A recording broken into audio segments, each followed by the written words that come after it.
Hello students, तो आज के वीडियो में हम सीख रहे टैक्सेशन करवेरा। आज का वीडियो दोनों मीडियम के लिए यूज़फुल रहेगा। मैं दोनों मीडियम में कंप्लीट एस्टिमेट करूँगा। जो चैप्टर हम सीख रहे उसका नाम है धंधा के व्यवसायનો નફો અને લાભ, profit and gain from business और प्रोफेशन। ऑलरेडी इस चैप्टर के 6 वीडियो अपलोड हो चुके। रिक्वेस्ट स्टार्टिंग से 6 के 6 वीडियो जरूर देखिएगा। सारे सम्स आपको इस एनएपी की बुक में मिल जाएंगे और वो सारे सम्स इंपॉर्टेंट है, इसलिए स्टार्टिंग से सारे वीडियो देखिएगा। बाय चांस एक का सम्स आगे पीछे हो सकता है क्योंकि हमारी न्यू एनएपी की बुक है, तो इसमें थोड़े बहुत सम्स कट किए गए, थोड़े कम सम्स दिए गए और सम्स में एक आध के अंदर अमाउंट भी चेंज हो सकती है। बट इंपॉर्टेंट सम्स से आपको मेन कॉन्सेप्ट समझते हुए सारे सम्स जरूर कीजिएगा। आज हम क्या सीख रहे हैं? आज हम और इंपॉर्टेंट 2 प्रैक्टिकल सम्स आज हम सॉल्व करेंगे। दोनों टाइप के सॉल्व करेंगे। एक बिजनेस धंधे वाला भी सम सॉल्व करेंगे और एक व्यवसाय प्रोफेशन वाला भी सम सॉल्व करेंगे। जहां पर हम जो लेटेस्ट एग्जाम हुई 2024 उसमें इस चैप्टर के जो दोनों सम्स पूछे गए थे एक दूसरे के ऑप्शन में, वो दोनों आज हम सॉल्व करेंगे। वो दोनों के दोनों सम्स बुक में से ही पूछे गए थे, इसलिए बुक में से आपको मैं कंप्लीट समझाने वाला हूँ। यहाँ पर गुजराती मीडियम की बुक यूज कर रहा हूँ, लेकिन मैं लिखते टाइम इंग्लिश और गुजराती दोनों में ही लिखकर आपको कंप्लीट समझाऊंगा, इसलिए दोनों मीडियम के स्टूडेंट्स के लिए यूजफुल रहेगा। तो चलिए वीडियो को भी स्टार्ट करते हैं। आई होप आपने स्टार्टिंग की वीडियो देखे होंगे तो कॉन्सेप्ट और थोड़ा बहुत फॉर्मेट आपको पता रहेगा। बाकी मैं इस वीडियो के अंदर भी आपको डिटेल में समझाऊंगा। तो चलिए वीडियो स्टार्ट करते हैं। तो सबसे पहले पहला जो सम सॉल्व करने वाले वो रहेगा हमारा व्यवसाय का, प्रोफेशन का। यहाँ पर क्वेश्चन नंबर जो 10 है डॉक्टर संजय, यही सम्स हमारे 2024 के अंदर पूछा गया है इन्हीं एंट्रियों के साथ, और यही 3 एडजस्टमेंट हवालों के साथ पूछा गया है। जस्ट अमाउंट को क्या किया गया, हाफ किया गया। जैसे कि यहाँ पर 25,000 है तो एग्जाम में लिखा गया 12,500। यहाँ पर 9 लाख है तो यहाँ पर 4,50,000 पूछा गया। बट अमाउंट में चेंजेस है, बाकी वही एंट्री है और वही एडजस्टमेंट है। तो टोटली हमारा ये सम्स 2024 का। तो चलिए सॉल्यूशन स्टार्ट करते हैं। थोड़ा सा मैं आपको कॉन्सेप्ट समझा दूँ।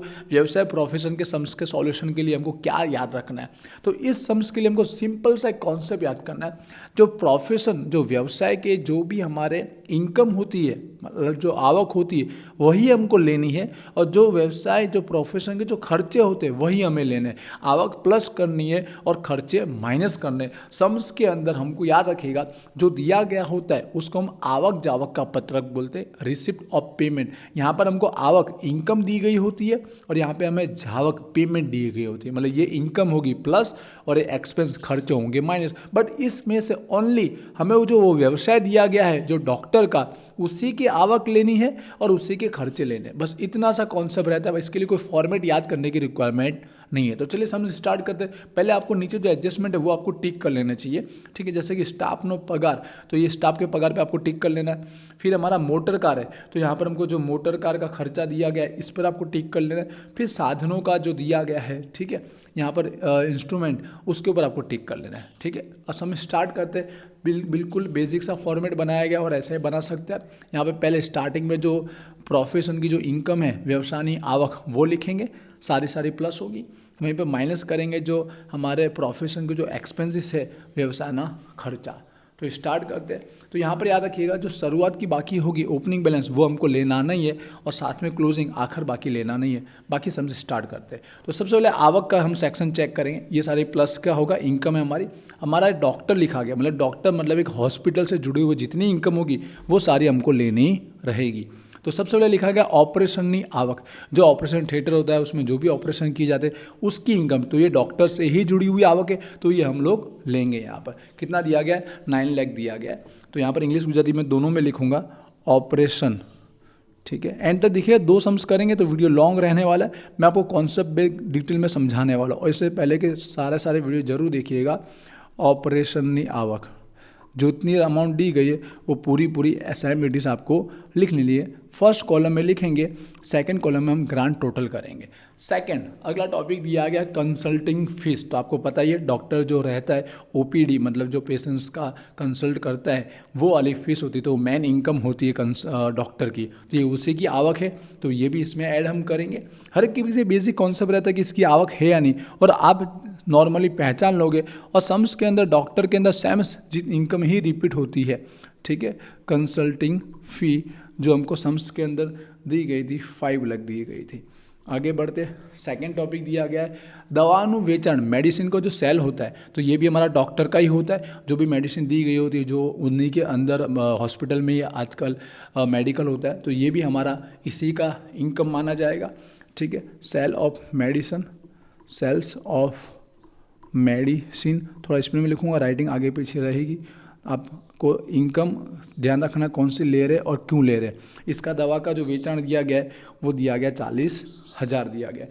उसके बाद का दिया गया है हॉस्पिटलनी आवक। अब डायरेक्ट वो आवक कोई भी हो सकती है, नाम नहीं लिखा, बट हॉस्पिटल है तो सिंपल है, उसी की आवक है कि डॉक्टर है तो ये इनकम ली जाएगी। जो 3 लाख दिया गया है हॉस्पिटल इनकम, हॉस्पिटल की जो भी इनकम होगी वो यहाँ पर आएगी। हॉस्पिटल ने इनकम थोड़ा स्पीड में लिखूँगा, यहाँ पर आवक दी गई थी 3 लाख दी गई थी। उसके बाद का देखिएगा अब विजिट फी लिखा गया है। ठीक है, अगर वो पर्सनल विजिट करता है तो भी अलग फीस होती है। ठीक है, तो ये डॉक्टर से जुड़ा हुआ ही उसकी आवक है तो ये भी माना जाएगा, तो इसी में ऐड किया जाएगा जो विजिटिंग की फ़ीस होती है। ठीक है, विजिट फीस यहाँ पर ये भी माना जाएगा। इसकी आवक दी गई है 50,000 दी गई। नेक्स्ट टॉपिक है साधनों वेचाण। आपको समझना, आपको एंट्री को पीछे का कॉन्सेप्ट समझना। अमाउंट तो आगे पीछे चेंज होती ही रहती है। साधनों वेचाण मतलब जो भी यहाँ पर इंस्ट्रूमेंट होंगे उसको सेल किया गया होगा। ये हमारा मूडी कहलाता है, कैपिटल कहलाता है। कैपिटल मूडी से जुड़ा हुआ है। इसको बेचने पे जो भी लॉस हो या प्रॉफिट हो, ठीक है, वो कैपिटल गेन में जाता है, इसलिए यहाँ पर आएगा नहीं। इससे जुड़ा हुआ घसारा जो है डेप्रिसिएशन वो आएगा, पर वो एंड में हम गिनेंगे। ठीक है, तो ये टॉपिक यहाँ पर आएगा नहीं। आप एग्जाम में पेंसिल से कैंसिल कर सकते हो।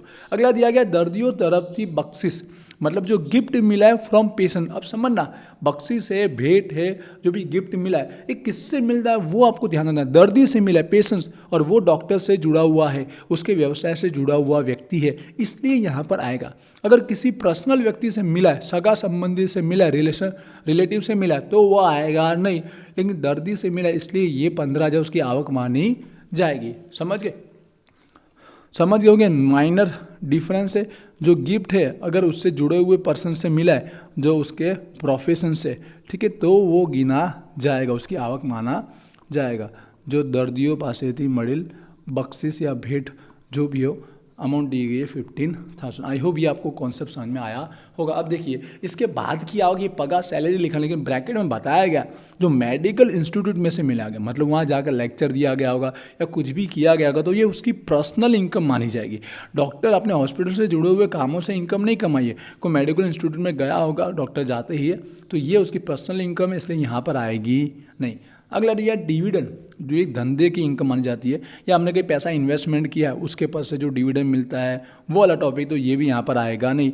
इसके व्यवसाय, इसके प्रोफेशन से जुड़ा हुआ इनकम नहीं है। और लास्ट में भी मकान भाड़ू, जो हमने भाड़े पे दिया था हाउस, उसका जो रेंट मिला ये कहाँ पर जाएगा, जो हाउस प्रॉपर्टी होती है, मकान मिलकतनी आवक, वहाँ पे जाएगा। तो ये नीचे के तीनों तीन यहाँ पर आएगा नहीं। क्यों नहीं आया वो आपको समझ में आया होगा। वीडियो लॉन्ग रहेगा, कॉन्सेप्ट के साथ समझाऊंगा, एंड तक दिखेगा, 2 सम्स करेंगे। अब बात करते हैं खर्चे की। अभी टोटल नहीं मार रहा हूँ, बाई चांस कोई एंट्री आवे तो इसके लिए। अब बढ़ते हैं हम लोग खर्चे की ओर। पहला टॉपिक लिखा गया स्टाफ पगार। तो स्टाफ का पगार उसका खुद का ही खर्चा होता है, मतलब उस हॉस्पिटल से जुड़ा हुआ ही होता है, तो ये आएगा। बट नीचे एक एडजस्टमेंट हवाला दिया गया है।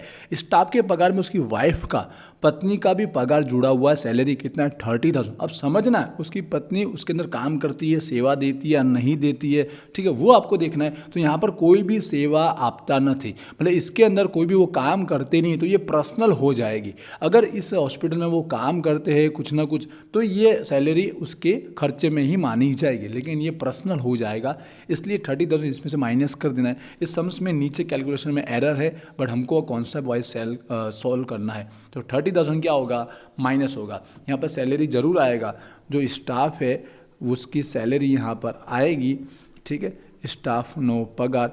बट उसकी वाइफ है जो पर्सनल है, मतलब यहाँ पर वो हॉस्पिटल में कोई सेवा नहीं देते, कोई काम नहीं करते, इसलिए उसकी माइनस कर दी जाएगी।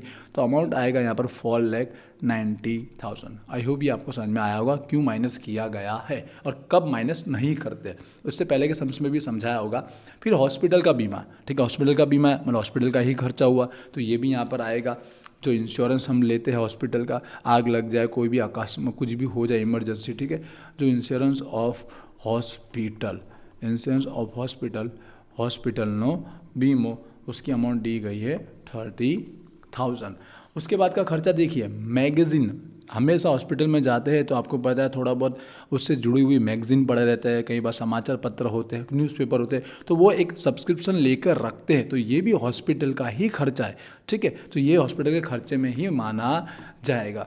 जो भी मैगज़ीन होती है जो एक्चुअली उससे जुड़ी हुई होता है कि पेशेंट्स जब तक वेट करे तो उससे रिलेटेड वो इन्फॉर्मेशन ले, जो मैगज़ीन का खर्चा है, जो उसकी खरीदी है, रुपये दिया गया 25,000।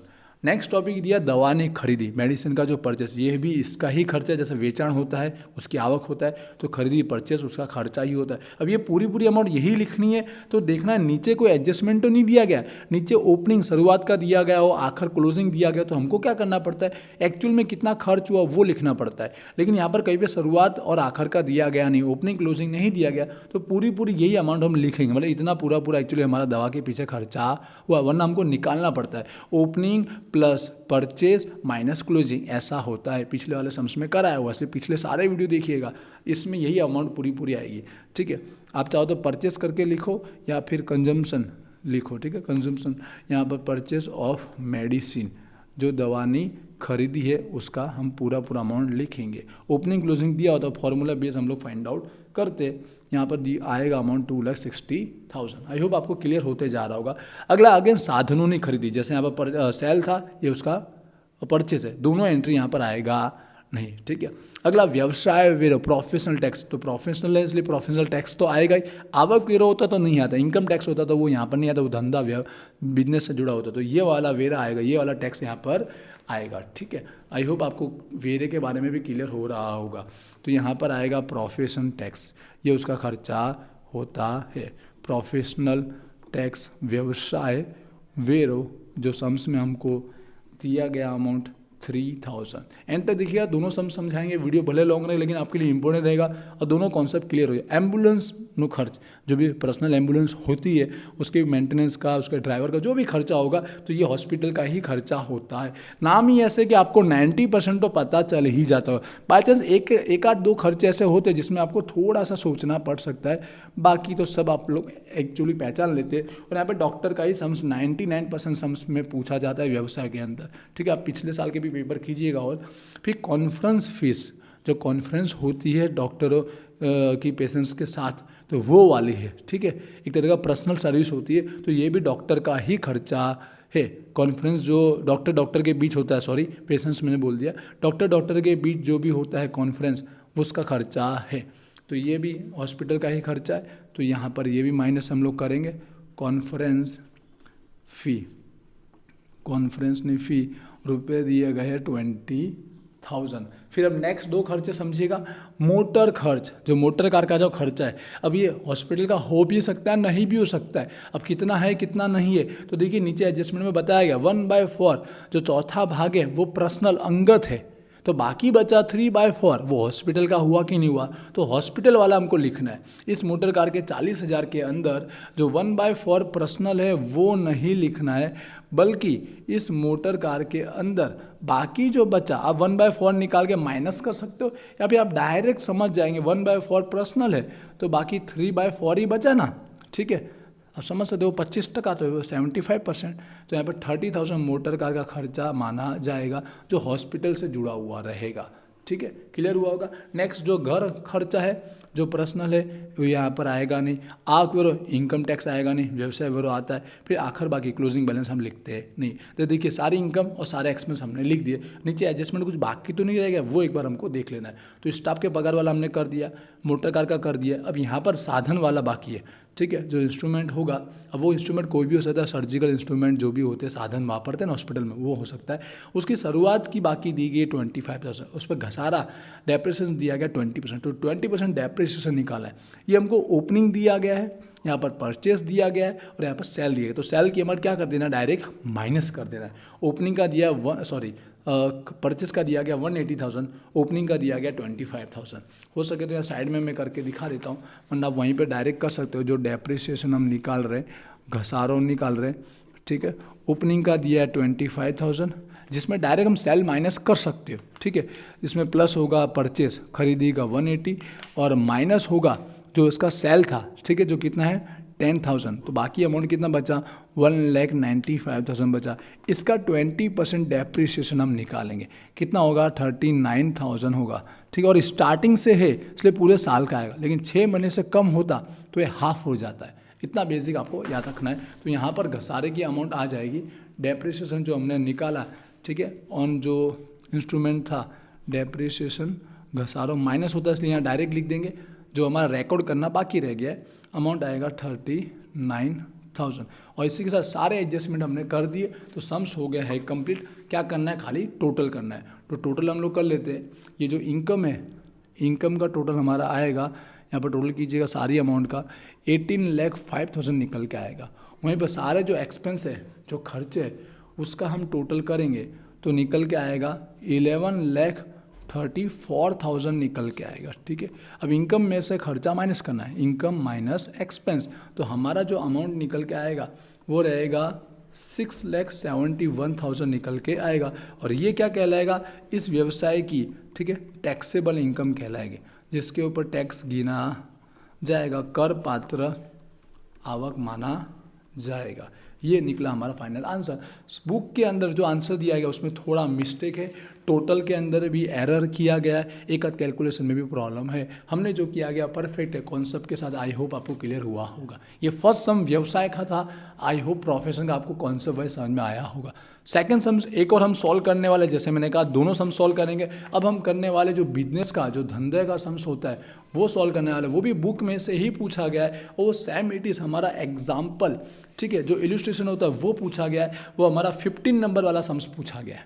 इसमें भी यही सारी एंट्रियों के साथ और इसी एडजस्टमेंट हवाले के साथ पूछा गया है, जिसके ना जस्ट अमाउंट को अगेन एग्जाम के अंदर हाफ करके पूछा गया है, ठीक है, हाफ कर दिया गया है, इसका आधा कर दिया गया है, बाकी सम्स यही का ही है। तो ये सम सॉल्व करेंगे तो ऑटोमेटिक वो वाला सम्स हमारा हो जाएगा। तो चलिए शुरू करते हैं। तो इसका तो जरा कॉन्सेप्ट समझ लेते हैं। इसमें क्या हमको प्रॉफिट लॉस अकाउंट दिया गया होता है, नफ़ा नुकसान खाता दिया गया होता है, जिसमें यहाँ पर हमारा लॉस होता है, जितने खर्चे जो खर्चे होते हैं वो आते हैं एक्सपेंस, और यहाँ पर जमा चढ़ा हमारी इनकम आती है, आवक आती है। अब इसमें होता क्या है, चोखा नफा तो दिया गया होता ही पहले से, नेट प्रॉफिट, लेकिन ये प्रॉफिट हमारा रॉन्ग होता है। क्यों?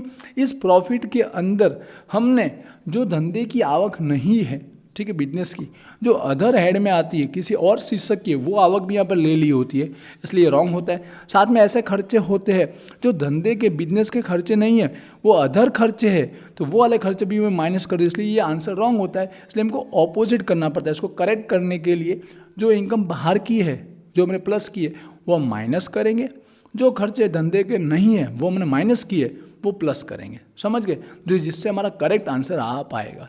ये होता है इसका कॉन्सेप्ट। इसका फॉर्मेट भी दिया गया है, अब फॉर्मेट भी एक बार देखिएगा, फर्स्ट वीडियो में एक्सप्लेन किया गया है। तो चलिए हम सॉल्यूशन स्टार्ट करते हैं। तो सबसे पहले हमको प्रॉफिट से स्टार्ट करना है। जैसे मैंने कहा, जो प्रॉफिट है इसको हमको करेक्ट करना होता है। जो नेट प्रॉफिट दिया गया है 19,80,000 दिया गया है, तो सबसे पहले जो सम्स में नेट प्रॉफिट चोखो नफो दिया गया है वो लिखना है 19,80,000 दिया गया है।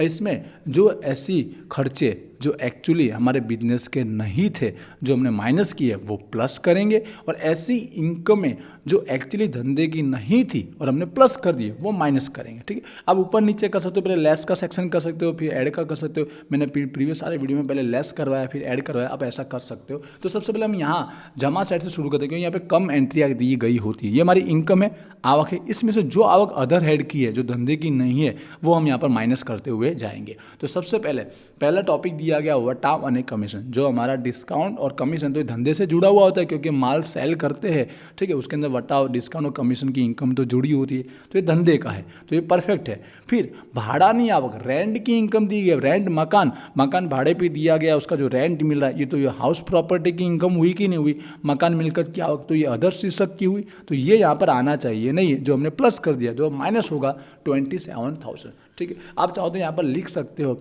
अन्य शीर्षक हेठर नहीं आवक, ठीक है, इनकम फ्रॉम अदर हेड।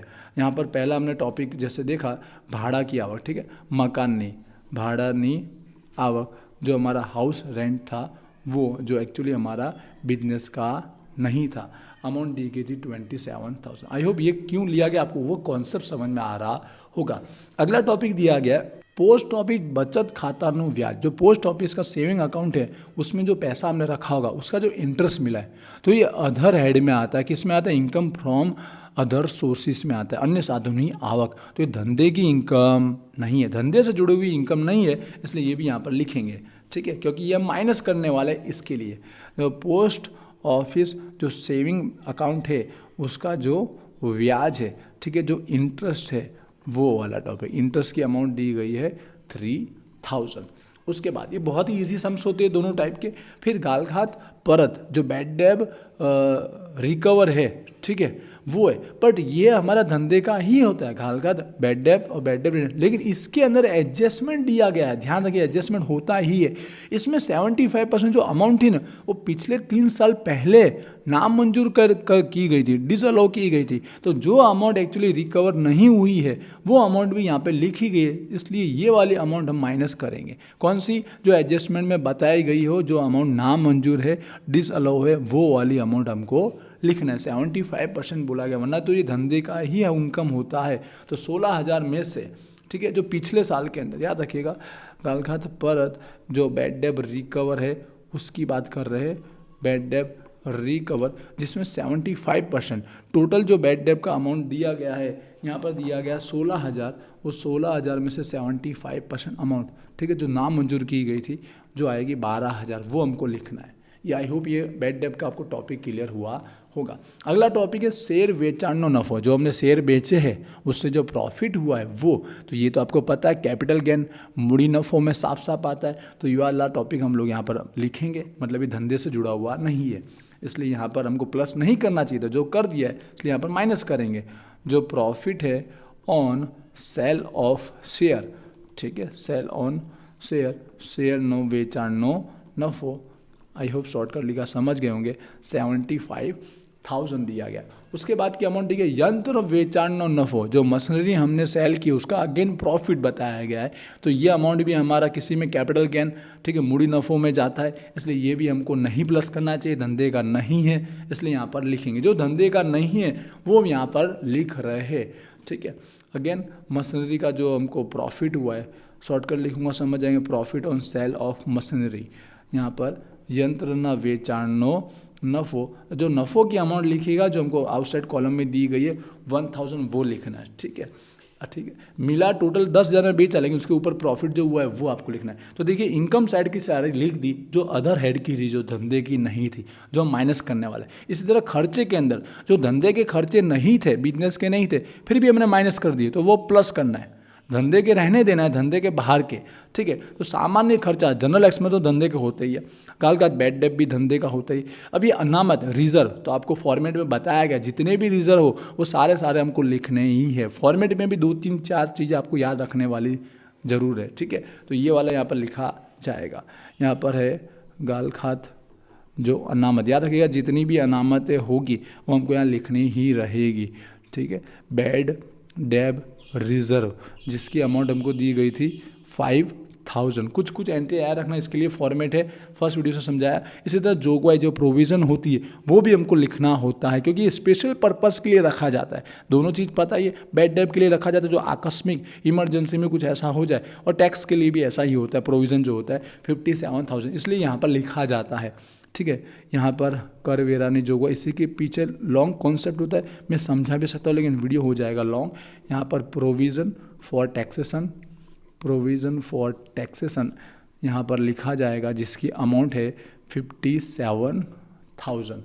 उसके बाद का एंट्री देखिएगा, अब दिया आवक वेरो, इनकम टैक्स जो धंधे का ही होता है, इसलिए हम यहाँ पर लिखेंगे नहीं, बराबर माइनस हुआ है। फिर बीमा प्रीमियम धंधे का होता ही है, इंश्योरेंस करवाते ही, पर नीचे एडजस्टमेंट दिया गया, एडजस्टमेंट पहले टिक कीजिएगा, जिसमें तभी भी मतलब मेडिक्लेम का 3,000 और जीवन बीमा प्रीमियम जो लाइफ इंश्योरेंस जो पर्सनल है उसका 2,000, तो दोनों पर्सनल है, दोनों इंश्योरेंस जो किए गए पर्सनल है। टोटल अमाउंट दी है 11,000, तो 11,000 में से पर्सनल वाली लिख देनी है, क्योंकि ये तो पर्सनल थी, बाकी धंधे की होगी, जिसके लिए भी ली होगी, आग के लिए ली हो या किसी और चीज़ के लिए, तो 3 और 2 5,000 यहाँ पर लिखेंगे, क्योंकि वो क्या है, पर्सनल है। ये जो इंश्योरेंस लिया था, ये जो बीमा प्रीमियम हम भर रहे हैं, ये वाला पर्सनल होने की वजह से वो यहाँ पर हम लोग लिखेंगे, ठीक है, जो एक्चुअली धंधे का खर्चा नहीं है। 3,000 प्लस 2,000, एक मेडिक्लेम का और एक लाइफ इंश्योरेंस का, टोटल 5,000। क्लियर हुआ होगा। अगला टॉपिक दिया गया मोटर कार। अब ये इसमें पढ़ना पड़ेगा, धंधे के लिए यूज़ होती भी है और नहीं भी होती, तो नीचे एडजस्टमेंट बताया गया 1/2 मतलब 50%, हाफ क्या, अंगत पर्सनल के लिए यूज़ होता है, तो पर्सनल वाला यहाँ लिखेंगे। धंधे के लिए जो यूज़ हो रहा है उसका कोई चिंता नहीं है, धंधे के बाहर का पर्सनल जो यूज़ हो रहा है वो यहाँ पर हम लिखेंगे। तो यहाँ पर 1,05,000 दिया गया है, 1,05,000 का हाफ। ठीक है, कॉन्सेप्ट समझ पा रहे होंगे। यहाँ धंधे का जो नहीं है वो लिख रहे, समझिएगा। मोटर कार का जो खर्चा है उसमें हाफ बोला गया है, 1,05,000 जो अंगत है पर्सनल है वो वाला हम यहाँ पर लिख रहे हैं। तो यहाँ पर 52,500 निकल के आएगा।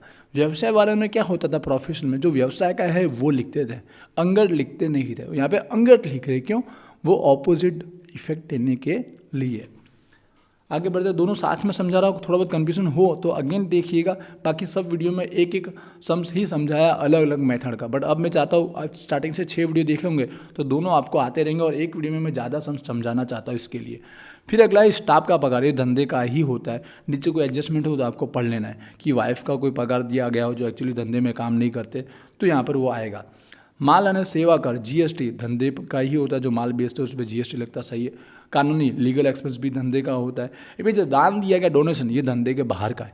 ठीक है, ये अधर आता है, तो ये वाला खर्चा हम लोग यहाँ पर लिखेंगे। जो हमने दान दिया है किसी ट्रस्ट के अंदर, जो डोनेशन दिया है वो वाला खर्चा यहाँ पर आएगा, जिसकी अमाउंट है यहाँ पर 6,000। अब देखते कोई बचा तो नहीं, तो ऊपर तो हमने सारी एंट्री कर दी। नीचे एडजस्टमेंट देख लेते हैं। इंश्योरेंस हमने कर दिया, परत वाला रिटर्न की एंट्री हमने कर दी, मोटर कार का ये कर दिया, लेकिन घसारा बाकी है, डेप्रिसिएशन बाकी। जो 1/4 को उसकी अमाउंट ओपनिंग दी है 2,50,000, ऊपर कुछ दिया गया नहीं है, घसारा डेप्रिसिएशन दिया नहीं होना, कंपेयर करते। ठीक है, यहाँ पर एक्चुअल में जो आता और एक्चुअल में हमने माइनस किया है, ज़्यादा किया है कि कम किया, वो कॉन्सेप्ट हमने प्रीवियस वीडियो में समझा हुआ है।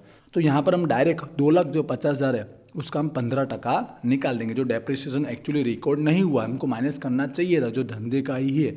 ठीक है, अब चाहो तो आप नीचे इस सेक्शन माइनस में हम लिख सकते हैं या अलग से भी आप लिख सकते हो। तो मैं अलग से लिख के बता रहा हूँ क्योंकि पिछले वाले वीडियो में मैंने अलग से आपको लिख के बताया है।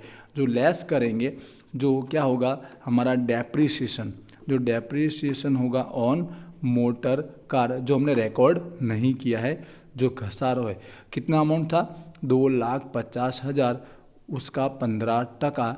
ठीक है, जो अमाउंट आएगा 37,500। पर आपको याद रखना है, मोटर कार हाफ पर्सनल के लिए यूज़ होती है, तो पर्सनल वाला डेप्रिसिएशन तो आएगा नहीं। धंधे के लिए जो यूज़ होती है हाफ, उसका डेप्रिसिएशन आएगा, इसलिए हम हाफ करेंगे। ये हाफ किसके लिए करें, वपरास यूजेस के लिए, ना कि महीने के लिए। ये 12 महीने का, इसलिए पूरा घसारा आना चाहिए, वो पूरा ही है। लेकिन यूजेस आधा हम पर्सनल कर रहे हैं, आधा धंधे के लिए, इसलिए आधा कर रहे हैं धंधे के लिए। ठीक है, समझ गए होंगे। तो इसकी अमाउंट डायरेक्ट मैं यहाँ लिख देता हूँ, 18,750 आएगा।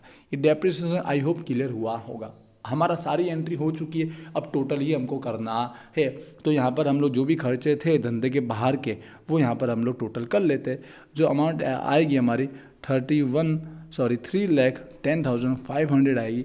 एक एंट्री हमारी करनी रह गई है भूल से, जो एक्चुअली आनी चाहिए। वो टॉपिक है हमारा आवक वेरो इनकम टैक्स, क्योंकि ये सैलरी पे, पगार पे टैक्स गिना जाता है, तो ये हमारा पर्सनल माना जाएगा, धंधा बिजनेस का नहीं है। फॉर्मेट के अकॉर्डिंग भी मैं आपको समझाना चाहूँगा। हमारे यहाँ वेचाण वेरो, सेल टैक्स धंधे का गिना जाता है, जबकि आवक वेरो जो रहता है, संपत्ति वेरो, ठीक है, ये टॉपिक यहाँ पर लिखा जाता है। तो यहाँ पर आवक वेरो लिखना रह गया है, तो उसको हम करेक्ट कर लेते। 1,85,000 की अमाउंट यहाँ पर लिखी जाएगी, जो हमारा खर्चा एक्चुअली धंधे का नहीं है, जो भूल से स्पीड में लिखने की वजह से रह गया। आवक वेरो इनकम टैक्स, क्योंकि ये सैलरी पे गिना जाता है। ठीक है, तो यहाँ 1,85,000 लिख देंगे। बाकी हमारा सम्स हो गया है कंप्लीट। आई होप इसके पीछे का भी जो कॉन्सेप्ट है आप क्लियर कर पाए होंगे। दोनों टाइप के सम्स मैंने चलाए, दोनों बुक के ही सम्स है, जस्ट अमाउंट के अंदर थोड़ा सा चेंजेस है कि हाफ करके एग्जाम में पूछा गया है। इसके पहले की वीडियो आप कंपलसरी जरूर देखिएगा, और 5 से 6 सम्स तो बुक में से ही आपको एग्जैक्ट मिल जाने वाला, नंबर भी क्वेश्चन सेम रहेगा। सम्स के अंदर एक आदमी अमाउंट आगे पीछे हो सकती है, बट सम्स सारे गिनिएगा। आई होप आपको क्लियर होगा। और ये वीडियो यूट्यूब पर आ रहा है, तो इस चैप्टर में और सम्स चाहते हो तो आप मुझे कमेंट करके बता सकते हो। बाकी बोलना चाहूँगा, VG स्टडी पॉइंट एप्लीकेशन आप जरूर डाउनलोड करेंगे, वहाँ पे आपके सेमेस्टर का कोर्स अवेलेबल है। आप कोर्स में ज्वाइन होंगे तो आपके हर एक प्रैक्टिकल सब्जेक्ट की तैयारी बहुत अच्छे से हो जाने वाली है, और हर एक में आपके मार्क्स जरूर इंक्रीज होंगे, इसलिए कोर्स में भी आप जरूर ज्वाइन होइएगा। इंस्टाग्राम पे भी जरूर फॉलो कीजिएगा। मिलते हैं नेक्स्ट वीडियो में। Wish you all the best. Thank you.